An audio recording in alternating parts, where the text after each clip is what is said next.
Namaste and good evening, everyone. It is my pleasure to welcome you all to ORF Mumbai's inaugural Wednesday webinar. Friends, this is our humble effort through which we intend to stay engaged with you all in these uncertain times, and actually when we are all locked up in our homes. And as we just try to adjust to the new work ecosystem in the digital domain, ORF Mumbai will curate more such discussion forums. And we promise that in the months and in the weeks and the months to come, our engagement will become even more enriching and meaningful. And therefore, I'm delighted that for the inaugural edition of the Wednesday webinar, we have a fascinating discussion on a fascinating book, The New World Disorder and the Indian Imperative, one of the most telling accounts of India's emerging role in the contemporary global affairs, co-authored by Dr. Shashi Tharoor and ORF's president, Dr. Samir Saran. So friends, if the world was, as perceived by the authors, in a state of a disorder at the time when they were completing the book, COVID-19 in many ways seems to have landed a very decisive and a solid transformative punch to the global system. And so what will be India's imperative now in the global order, or will it be more disorderly a world post-COVID-19, is something that we will all need to look at. And that's what it's going to make this discussion so interesting. So without any further ado, please allow me to toss the proceedings over to my colleague, Maya Mirchandani, who joins us from New Delhi as the chair of this inaugural webinar. And also Dr. Shashi Tharoor, who needs no introduction to any audiences, be it in the physical realm or cyberspace. And he is joining in from New Delhi as our key presenter. And also joining us from Singapore as a discussant is Professor C. Mohan, one of India's finest strategic affairs and foreign policy analysts, and the director of the Institute of South Asian Studies at the National University of Singapore. A warm welcome to all of the panelists, and a big thank you to you all for joining in such large numbers. All over to you, Maya. Thank you.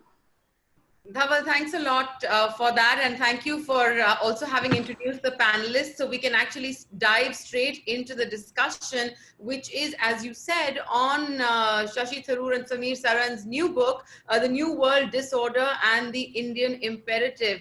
So Shashi, I mean, I'd like to ask you to sort of speak about the book and the idea behind the book, but not without prompting you with a question. I mean, of course, the book was written in pre-COVID times, as Dhaval pointed out, but a lot of what you and Samir talked about and wrote about, as the Atlantic system is being challenged, as the post-World War II system and multilateralism is being challenged, had to do with the rise of China and the kind of challenge that China was posing as a potential superpower in a unipolar world, really, to the global system, and what that meant for not just the old superpowers, but also emerging powers like India. So, give us a little bit of the background and bring us up to speed, contextualize it for the audience in the current context today, Shashi. Thank you, Maya. Well, what I was planning to do is spend about 8 or 10 minutes talking about the thesis of the book, and then another 8 or 10 minutes telling you how we relate it today to the situation in this COVID-afflicted world that we're living in. But the New World Disorder was an attempt to look at the global governance of the international system since 1945, how it's worked, who has gained from it, who has lost, what its limitations and deficiencies are, and to prescribe a new approach to global governance, with certainly an enhanced role for India. That was, broadly speaking, what we tried to do. The international community is stumbling into the third decade of the century amidst much uncertainty and anxiety about the future, even before COVID. The gains of the past century have been undone. The grievances, real or imagined, are being manipulated by strongmen leaders who have gained strength around the world, and that subsequent generations are likely to be worse off than their ancestors. Many blame our current predicament on these leaders, who have actually undermined the norms and institutions in many ways that their predecessors were instrumental in establishing. And yet one could argue that these populist figures, these ethno-nationalist populists, to use the popular shorthand, are not drivers of change, they reflect something that has changed in the world. How do we get here? It's increasingly clear to communities and countries that the distribution of agency in the international system is inequitable. And it simply no longer reflects the realities of today. The Security Council, for example, the permanent membership reflects the geopolitical realities of 1945, not of 2020. Now, this anger and disappointment directed against globalization within many countries has powered the rise of these strongmen and women. And while the project of economic integration has successfully reduced inequality amongst countries, I think inequality within countries has very clearly gone up. You've seen essentially that those evangelizing for the old global economic order, the order of globalization, they were certainly not in a position to be able to ensure the protection of their own people at home from exclusionary economics and the rise of nationalism. When you're looking at a world where 10% of the global population controls 84% of the wealth, Right. you're not surprised that inequality has risen pretty much everywhere. We here talk about the fourth industrial revolution and so on, which is accelerating the demise of manufacturing, the rise of robotics, artificial intelligence, all of that. Organized labor is at a crossroads. All of this has created a deep sense of economic insecurity in the socio-political currents around the world. Now, the affected individuals of the world have found an ally in digital technologies. Ordinary people now possess a loud megaphone to express their frustrations, communicate with each other, attack the state, sometimes support the establishment, sometimes undermine it. From the Arab Spring at the turn of the past decade to the ongoing protests in Hong Kong, digital technologies have erased the asymmetry between the voices of those in power and those who are being governed, the governors and the governed. This whole role of digital technology is also up for grabs. The very tools that allow communities to mobilize are also becoming instruments to subdue them, control them, surveil them. Today's technologies are defined by ubiquitous surveillance, which we're already seeing even with the Arogya Setu app that has come around our country with COVID. Now I'll come back to COVID, but I'm just saying, here you've got an app which in many ways is supposed to be a boon to trace the progress of the virus, because it will use GPS and cell phone tower information to see who you met, where they were, whether they were near people who had COVID and so on. But at the same time, that set of tools and algorithms in the hands of a government in the post-COVID era can be used to trace and control movements to breathe down your neck. Surveillance is also in many ways out of hands, out of our hands, in the hands of the powerful, the rich, either the governments or those who have the concentrated wealth and power to design and deploy these systems. So there's going to be a new tussle through technology between agency and control again. So if you take all this together, the anxieties around technology, globalization, representation, have left democracies around the world struggling to contain the kind of discontent I've described. Global governance was once characterized by the rule of elite institutions, arranged around a set of agreed established principles. Democracy was running that way. Now there's a changing mood on the streets that's challenging many of the old norms and values. We're all struggling to define this moment. Scholars and political scientists, columnists, writers like Raja Mohan are all trying to describe all this. Around the globe, you're seeing the political climate in democracies described as illiberal, authoritarian, partial, all of this stuff. But it's very clear the texture of democracy is undergoing a dramatic shift at the time that it takes to fully appreciate the limitations of today's world and our political realities today. And if political ideologies are failing to provide purpose and meaning to individuals, then people will turn more and more to find refuge in identity, in religion. The thin line separating church and state is arguably collapsing. Identity politics, religious politics are rising, including in our own country. many other countries, dislocated from the factory floor, distant from the corridors of power. Individuals who once were prepared to organize themselves in a different kind of global system are now rallying around a far narrower tribal sense of self, right? Located in the specificities of place, religion, ethnicity. David Goodhart, the British writer, has written about the division between the somewheres and the anywheres. The people who are the anywheres are the ones who are comfortable in business class lounges anywhere in the world, who flit from five-star hotel to five-star hotel, conference room to conference room, boardroom to boardroom, the people who are called Davos man, if you like. That's the anywheres. And they're comfortable anywhere in the world, hearing any language, exposed to the world as a whole. They call themselves citizens of the world. Whereas the somewheres are people who take comfort in being rooted in one place, one language, one religion, one ethnicity, and often one set of prejudices, which they share with those around them. And they don't want outsiders coming in. That's where a lot of the xenophobia, the backlash against cosmopolitanism comes. Now, this fracturing of the political economic consensus, Goodhart says the somewheres are winning over the anywhere. So where is then the international community's capacity for collective action? Hasn't it been diminished? We see it in the failure towards mitigating climate change, for example. This decade, even before COVID, the environment was going to have a crucial decade in dealing with climate action and politics, because the impact of climate change is now more visible and more devastating than at any time in history. And climate refugees, for example, are outnumbering those refugees fleeing conflict, or even economic migrants. So you're really looking at a world in which short-term thinking won't do. You've got these big existential questions. Yeah. And I must say COVID is added to that. One could argue, before I come to COVID, that other international regimes are also gridlocked. 20th century rules relating to trade, to connectivity, to innovation, to peace and security have all been undermined by perverse unilateral state behavior by countries, instead of searching for shared interests that can make these systems fit for purpose in the 21st century.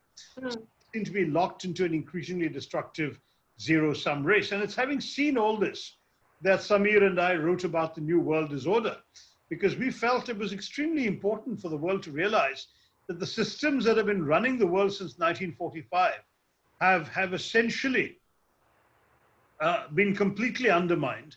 And even for us in New Delhi, we need to rethink the paradigms that are challenging this world system, this global governance.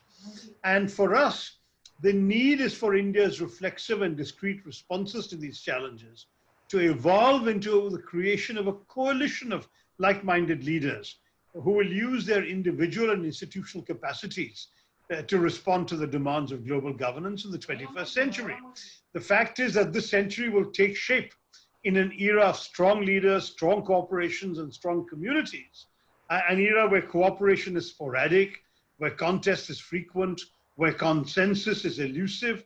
And so the second part of the title of our book, The New World Disorder and the Indian Imperative, is based on the hope that India will find the courage to take fresh new initiatives, to catalyze a new consensus for our world. Now, this ties in, of course, to what we're seeing with the whole COVID epidemic, because in many ways, the COVID epidemic has plagued the international community at its weakest moment, as I've described it. A time when national politics, these various strongmen, economic parochialism, narrow-minded self-seeking are upending the idea of global village. And so in our book, it's not the values and norms that the global community is professing that we take objection to, but the means and methods through which they've been devised, exercised, and often betrayed. And among the many crises of global governance we document, two in particular stand out in the context of the coronavirus and this new COVID pandemic.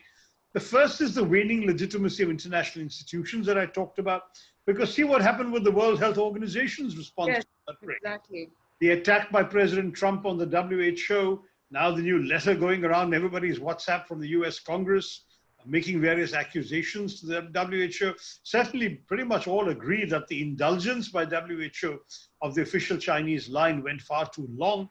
But it's a very important case in point because we've argued in our book that many of our global institutions and their agencies suffer from politicization, manipulation, lack of representation, that the leadership is not really independent. It's difficult for them to have independent purposes disconnected from the powerful member states.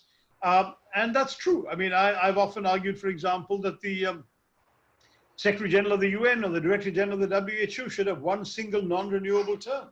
They don't feel beholden to the big powers on pleasing whom they're dependent for their re-election.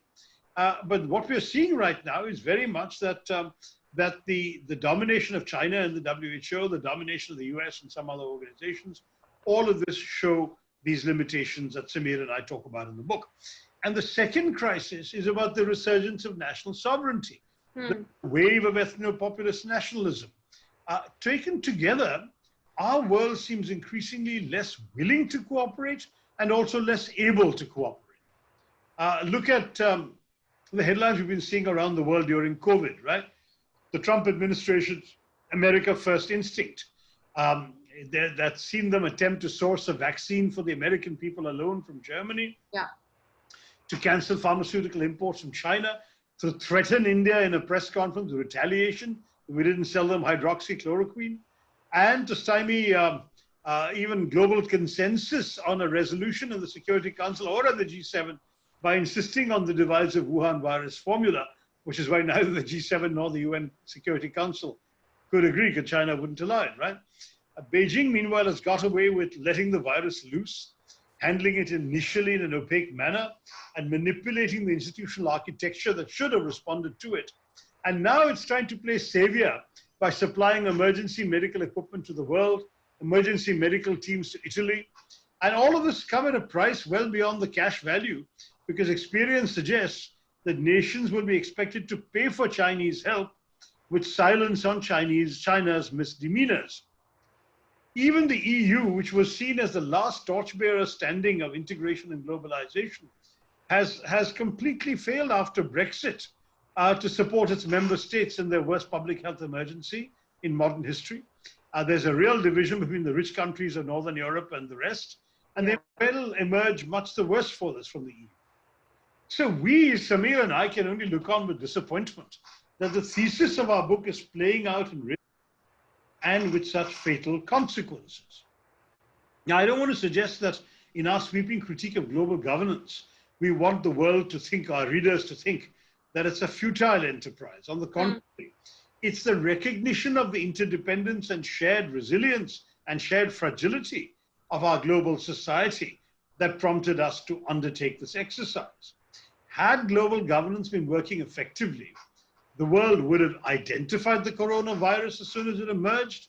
The institutions would have sounded a global alarm earlier about its dangers, and they would have identified and publicized the best practices that have been adopted by all countries to prevent or limit its spread. That this did not happen is a damning indictment of the state of our new world disorder. And as our book demonstrates, the coronavirus is far from the first global bug to have bitten us. It won't be the last either. In 2001, we learned that anger and malice in the dusty caves of Afghanistan could bring down skyscrapers in New York. In 2008, we saw dormant financial malpractices in the US, rapidly ties into a global financial crisis. In 2016, we saw Russia trying to register itself in the voter rolls for the US elections.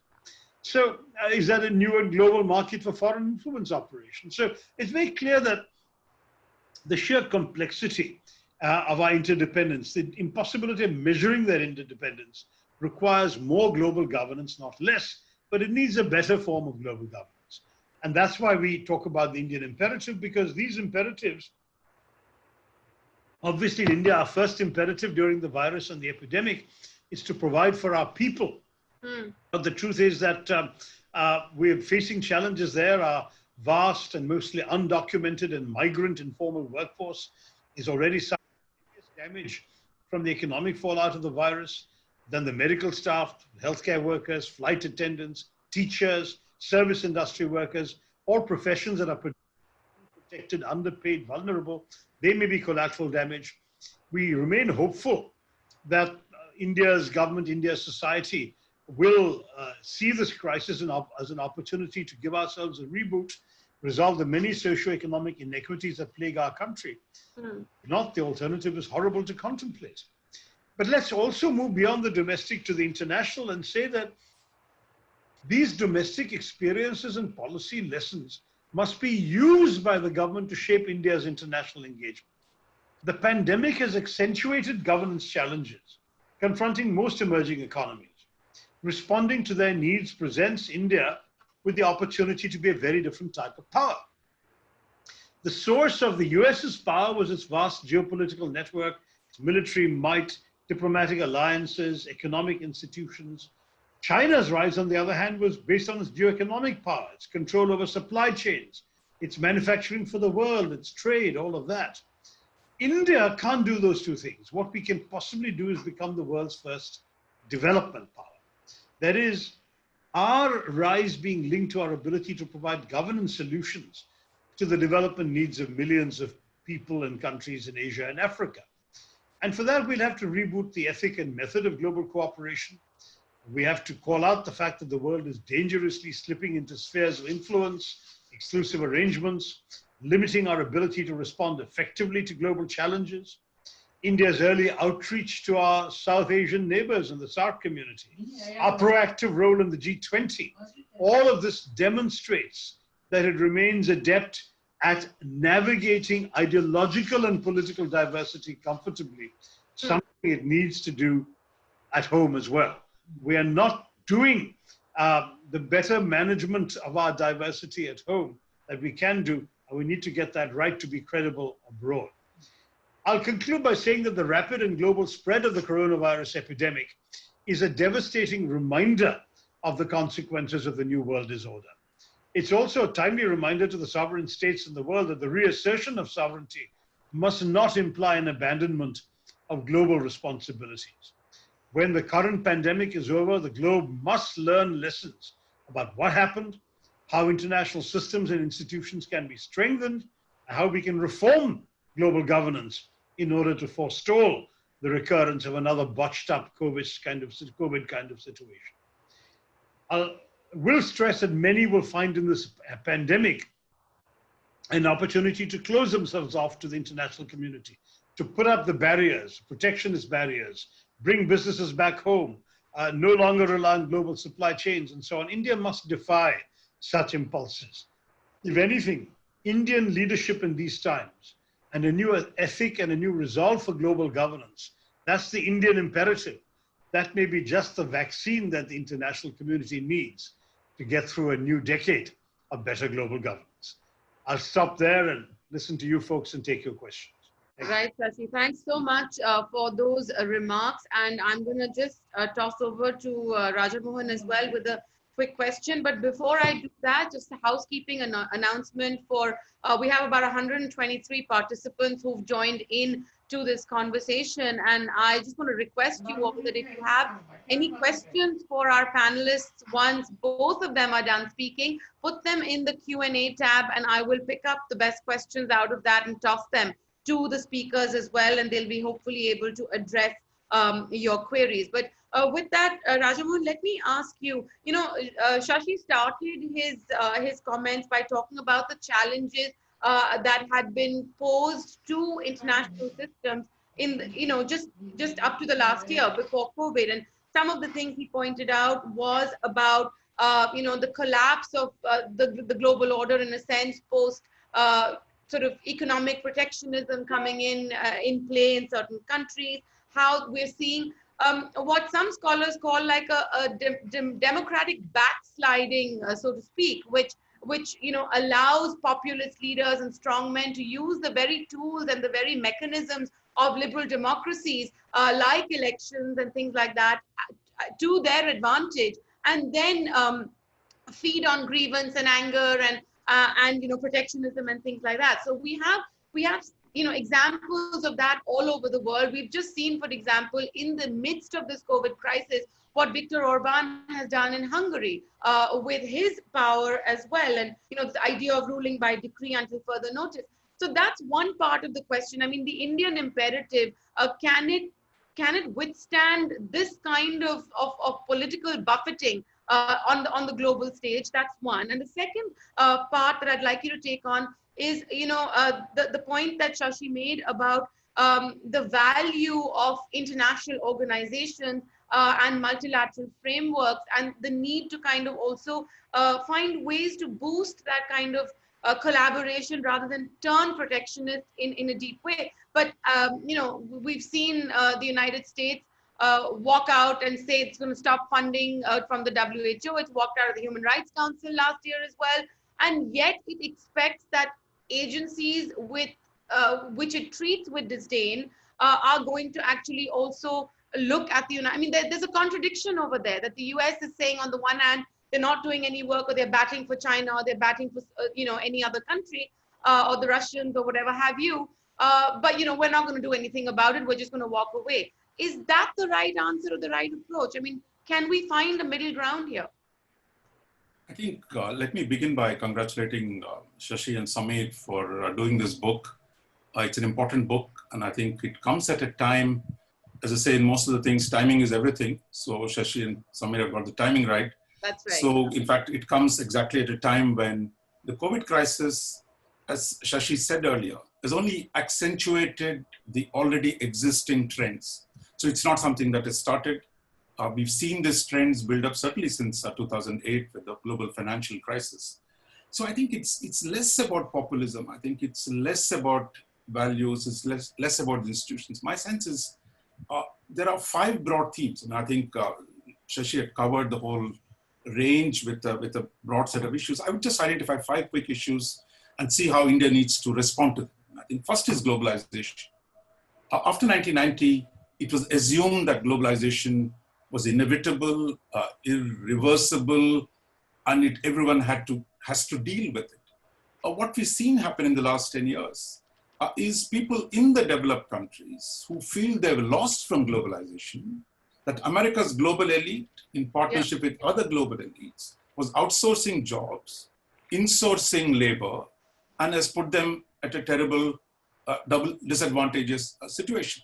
So I think the populism is a manifestation of economic loss for a large number of working people in the West. And that produced a backlash, which Trump is channeling. So I think whatever you might think of him, he's spot on to something, and he's turned the Republican Party, which is supposed to be a Democrat, which is the rich man's party, he's turned it into working man's party with anti-trade, anti-globalization, and the need for changing the rules to help the poor guy within the US. So this is a very, very argument that comes from a different quarter. But the fact is, for years we've complained America is imposing globalization on us. Now we've got to deal with the fact America is walking away from globalization. Are we ready for this? Are we ready for a shorter supply chains in the world? Are we ready for more restrictions on trade? Are we ready for pullback of a large number of production centers from outside China? Some of it will go back to the rich countries. So I think it's a very, very different situation. So I think this can't be understood merely in terms of the reflections in terms of populism. So I think it poses a big challenge for us.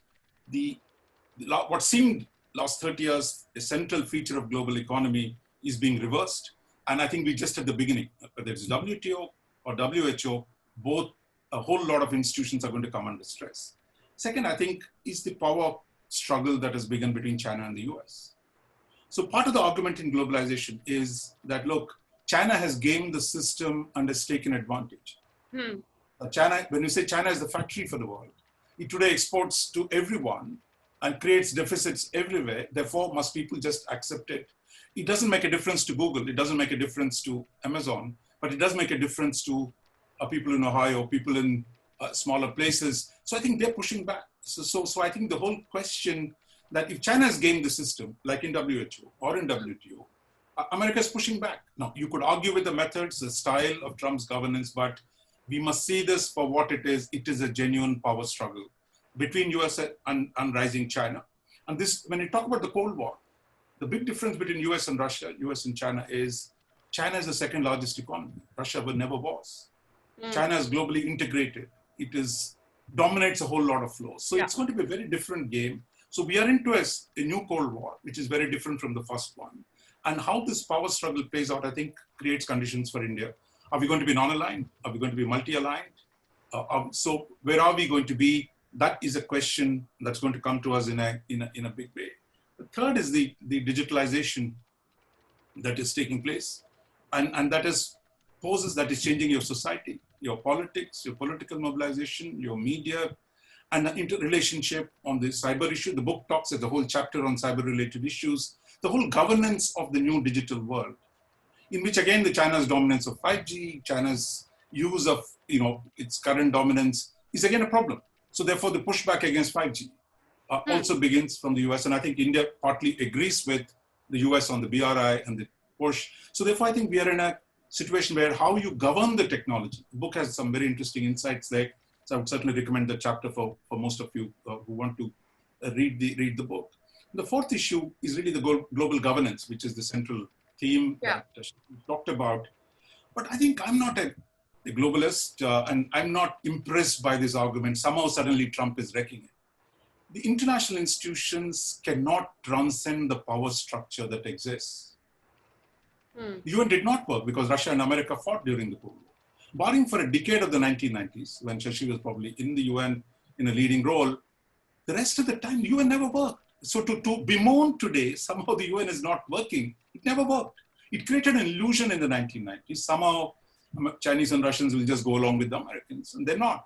China has risen. It wants to set its own rules. It wants to put its own laws. It wants to shape the international system. The Americans are pushing back. So you can complain about this till the cows come home, but we got to deal with it. There is the international institutions, the post-war institutions, as I said, from WTO to WHO, are going to be restructured, reoriented. Some will be deconstructed, some will be reconstructed. So we got to be prepared for that, rather than bemoan the loss of the old institutions. And finally, it's really the book, again, talks about sustainable development, which is man and nature. The assumption that nature, it doesn't matter, we keep doing what we're doing, and that the impact on nature would not affect us. And I think both the COVID crisis and climate change, in a very classical way, have shown our interdependence with the nature. So that demands, I think, a whole way of doing economic things. The sustainable development argument, which is in the book, and more fundamentally, how do we deal, whether it is the microbes or carbon, how are we going to deal with it is a big problem. So I would just conclude by saying once again, this is a good book to think and reflect about our current condition. And I think for India, this is the moment to think clearly, because we're not in a position to make definitive judgments on where the world is going. All that we know is the world is changing and changing very rapidly, and that India today is in a better place than in the 1950s as the third largest economy, if in PPP terms still, even with our current problems, that we need to take a leadership role. We need to build new coalitions and not be tied down by the old baggage. Sometimes India keeps going back to the old baggage, but I think today we need to take a fresh look. The key question must be, how does it suit me? What are my interests? And two, what can India contribute to the structuring of a more stable system? I think that is where the challenge is, and I think book gives us a starting point to think about that. Right. I think, Rajamohan and Shashi, both of you have touched upon this one aspect of, this is the supply chain, the global supply chains that China actually controls. So it's not just in terms of manufacturing today, but also digital technologies, which China and robotics, where China is kind of becoming the sort of collection center and the power center once again for the world. So, when Rajamohan makes the point that China wants to play by its own rules and the United States is pushing back at global fora, for a country like India, if the Indian imperative is what we are really looking for, under the ambit of, India's own self-interest and autonomous choices, non-alignment 2.0, whatever terminology you want to give it, strategic autonomy, where do you see India actually choosing a side? Are we in a position to choose a side? Both pre-COVID and post-COVID, were we in a position last year at this time? And are we in a position today to pick a side if it comes to that? Because, again, as we said, we've tilted before to the Russians. Trump we might tilt to the Americans this time. Make sure that someone chooses a side. Shashi, why don't you take that first, and then we'll get Raja to comment on that as well. No, I lost a bit of Maya's question as well because. No, I was saying that, look, which side do we take? I mean, I think it's a good question. We take India's side, wherever India's interests are. And as Shashi famously said once upon a time, long, long ago, that India should not be doing a moral running commentary on the world. A linesman who's constantly blaming others for faults. I think we are in the game this time. We got some elbows. So I think we got to play the game that we need to join the effort with whoever we can to shape the rules that work for us and work for a larger part of the world. And not this standing outside and pointing a finger. And I think that moral running commentary which Shashi talked about, I think it's time to put that aside, see with a very cold-blooded thing, where is this world going? Or how do we secure ourselves first? And then how do we help others and to create a more stable system? Shashi, the question to you was, what side India would take if it's forced to pick a side? Well, I agree with Raja. First of all, I've been saying, I think both of us have been saying much the same thing for about a decade now. That means going back, even when I was in government, I was pushing this view that we need to take a more proactive role, that we as a country, the world, we have the technology, the human resources, the capital, the skills to really make a difference on everything from cyberspace to outer space, provided we step up to the plate, shed our reticence, stop commenting from the outside and start actually becoming a player, saying that, I've often joked, in fact, that we need to be at the high table on all of these decisions because in global geopolitics, if you're not at the table, you're on the menu. And, we've been eaten for lunch by many others for a rather long time.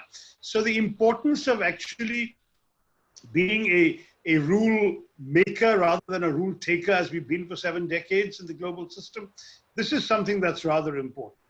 Raja and I think, see eye to eye on the need for India to be a little more active. I think where I part company with my co-author, Samir, is on whether today's India, or the India particularly of the last year, is going to have the credibility in the international system to make the kind of impact that it's otherwise capable of doing. Because an India that was being divided with politics of bigotry and prejudice, with many sections of its population up in protest, with the peace being stifled and so on, is not a great advertisement for the successful management of diversity.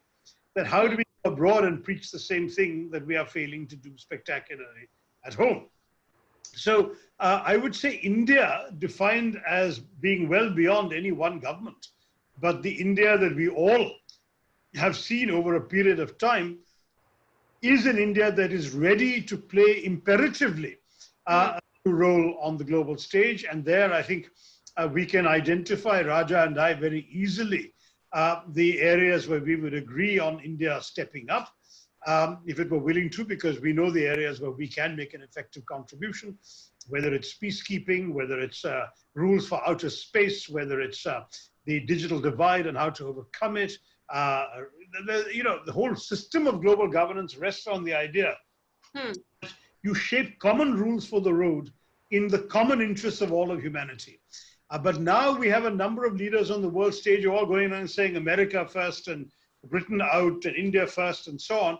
How do we create a cooperative spirit where people say that it's we are first when it comes to domestic interests, but globally we understand the value and the merit of pooling some of our interests together and moving forward. I believe that the COVID crisis has been a setback rather than an advantage. Some would see this as an opportunity to reboot the system.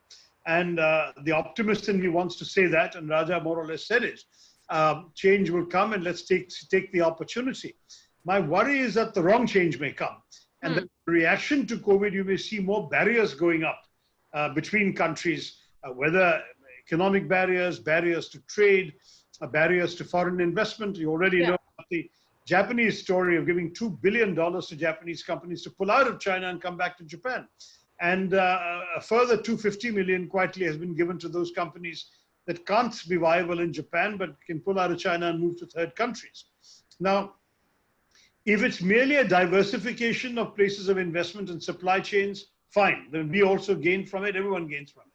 if it is a retrenchment and a retreat back to their own economies, then a lot of consequences follow.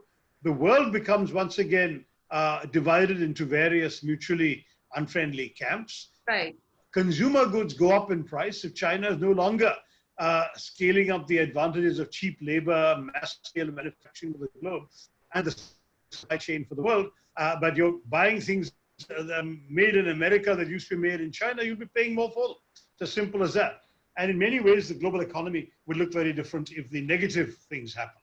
Yeah. So we'll have to wait and see how this plays out. But I do worry. I saw one of the questions that came up was that I've been cribbing about strongman leadership. You rather have namby-pamby persons. No, I'm talking about strongman leadership in the sense of leadership as divisive, that is not interested in global cooperation, not versus namby-pamby leadership, but versus cooperative leadership. The global system, don't forget, was evolved by the very people who had won World War II. The United Nations is what they call themselves, even when the media call them the Allies. And it's the victorious alliance of World War II that converted itself into the peacetime organization called the United Nations. They were not namby-pamby people. Yeah. Understood. There were far-sighted statesmen-like thinkers who understood the importance of global cooperation to prevent the horrors of the first half of the century, when you had 2 world wars, innumerable civil wars, countless displaced people, horrors of the Holocaust and Hiroshima. And they said, never again, let's create a world that will prevent all those things happening. And with all respect to my friend Raja, who said the UN never worked, the UN did prevent World War III. It did prevent a lot of the horrors the world had seen in the first half of the 20th century from happening. So to that degree, it seems to me that that there was some gain from the systems, but as they become old and atrophied, it reflected the geopolitical realities of 1945, not of 2010. We need to change it. All there I'm on board with. But we can't change it through America first type leadership. Yeah. Humanity first kind of leadership. Yeah, okay. So Raj, why don't you respond to some of that? Also, I think Shashi's touched upon a lot of the questions that are being asked, especially in the context of hyper-nationalism and xenophobia, and this fear that, something like this, we've already seen, the shutting down of global travel, for example, visa regimes to get tighter, things like that. How would that manifest going forward? Will there be an opening up or not? Does this play into the kind of protectionism and isolationism and inward looking politics in a sense? So, take that on, but also tagged on to that, we have a lot of questions that are asking about the geoeconomics of it and the economic future. For example, right now, given how things are globally on the economic front, I mean, India's projected growth rate is now below 2% per annum. Chinese firms buying stakes in companies in America and Europe and Australia, for example, developing countries seeking out IMF loans to be to sort of come out of the kind of crisis. Also, a lot of economic turmoil we've seen in the past few years now, really, sinking even further in the wake of this crisis. So what role will China play in sort of pulling out some of these countries, or what roles can the countries play themselves? Can there be a global regulatory framework that one can evolve, which can sort of monitor who takes charge of an economic restructuring? I think we're going to first see the breakdown of the existing order. We're not constructing anything, actually. We are already breaking up what exists because it doesn't work for some people. When Trump says American people, WTO is not working for them, and a lot of Democrats support him on that. So WTO has come to a situation where it can't. India said RCEP does not work for it because China will dominate. Trump says the same thing. I mean, it's not a question of leadership, but the fact of China's power and China's gaming of the global trade system has created a pushback, some of it aggressively, some of it more softly, like in the Indian case. So I think what we're seeing is really that a rearrangement of the existing institutions. And if possibly, I would say a competitive multilateralism. It's not that Trump has just walked out and set up something new. They're talking about setting up a new WHO kind of organization. Xi Jinping has talked about a global health Silk Road. Xi Jinping has set up Belt and Road Initiative. Xi Jinping has set up Asian Investment Bank, which is rivals to the existing institutions.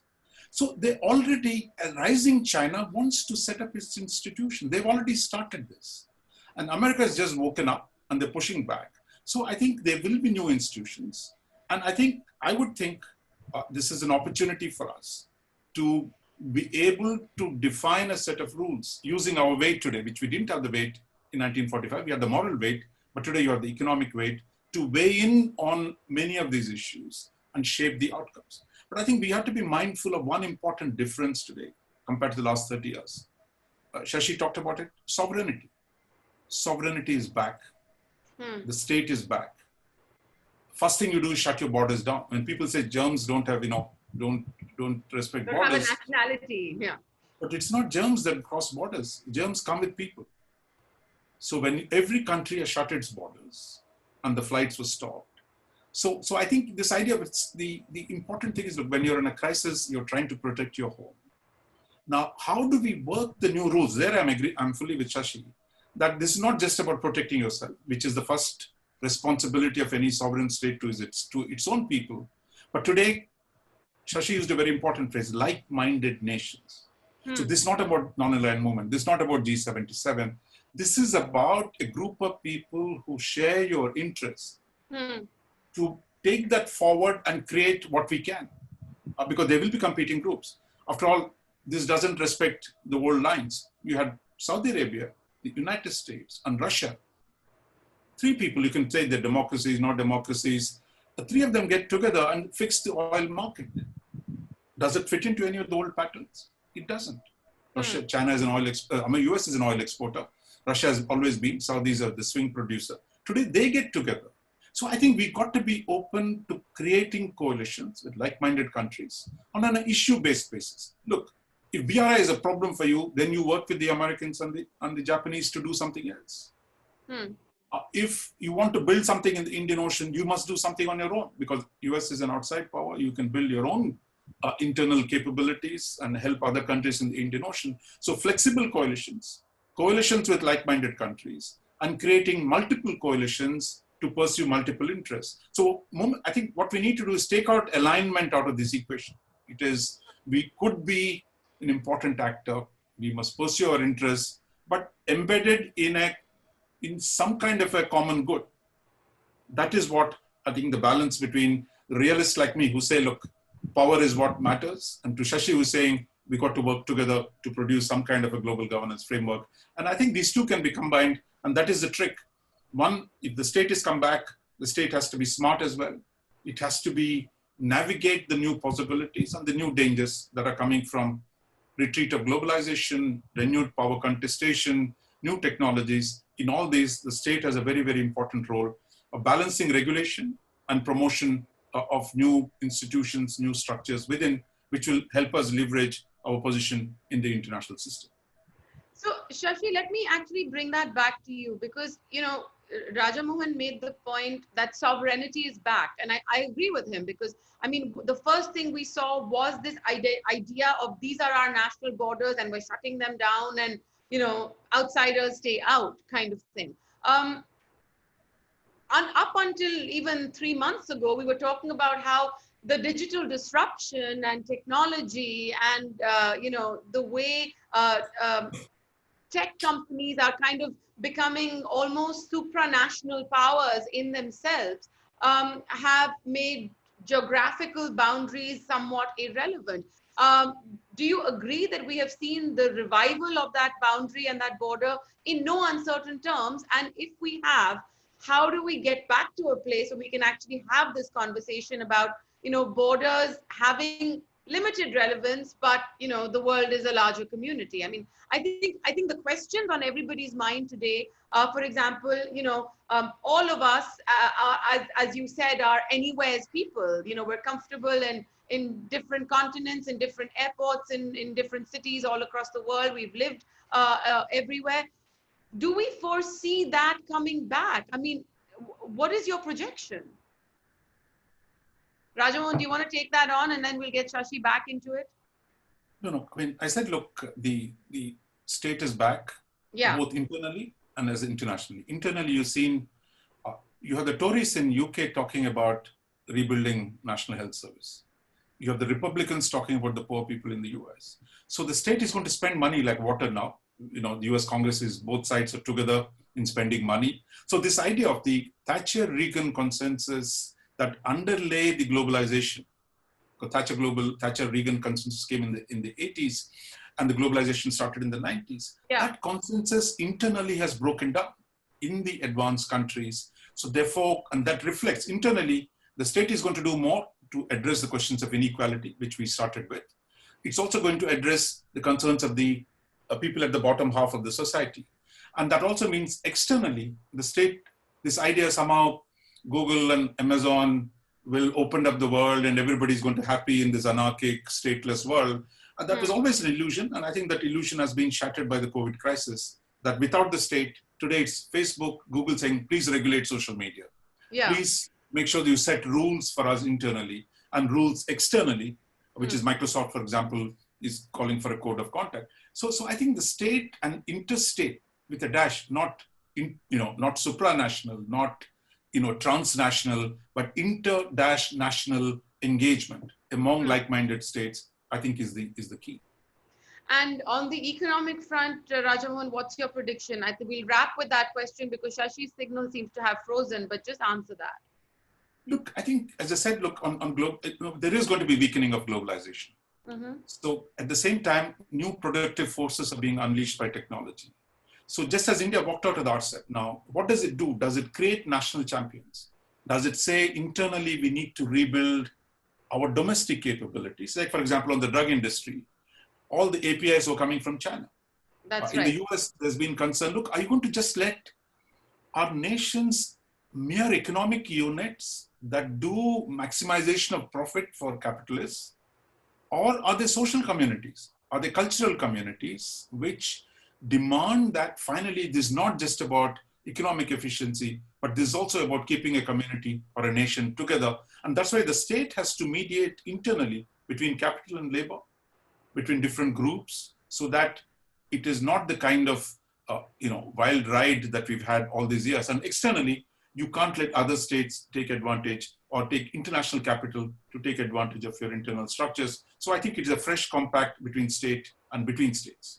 And I think, we'll leave it at that point because that fresh compact that you're talking about also is going to create or challenge existing economic models. That we've seen globally. We've seen the sort of arguments between capitalism and socialism and communism and all for the better part of the 20th century.